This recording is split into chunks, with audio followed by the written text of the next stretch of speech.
This is World One live from London. Before the iPod, the CD and the 8-track tape, inventors came up with many ways to record sound. The Smithsonian Institution has many early recordings from the 1880s in its collection, but curators have only recently started listening to them. You may be interested to see what they say. Todd was.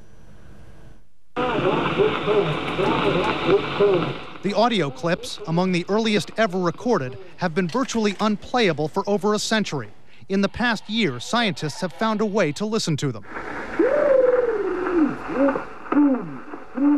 After Thomas Edison invented the phonograph in 1877, there was a rush of competition among scientists to make sound recording commercially viable. Edison and the Bells had settled on the cylinder as the format. Alexander Graham Bell, inventor of the telephone, was part of the competition.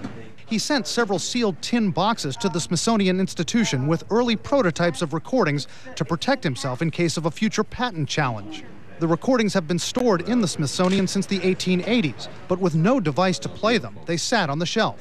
Enter Carl Haber of Lawrence Berkeley National Laboratory. We can use this camera to take a large number of pictures of the item and create a very, very detailed digital representation of the structure of the surface. I'm going to rotate the record now, and you'll see this starting to move up and down as if a needle was riding up and down in it. Around 18,000 optical images are taken for each rotation of the disc. Then the computer does its work to play back sound from the images. This kind of a bowl is the groove that the stylus would sit in.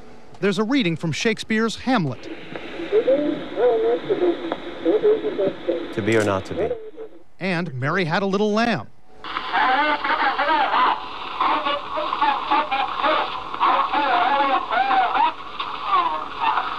At that point, the first part of the record ends. Something apparently went wrong. It's probably the first recorded example of somebody being disappointed.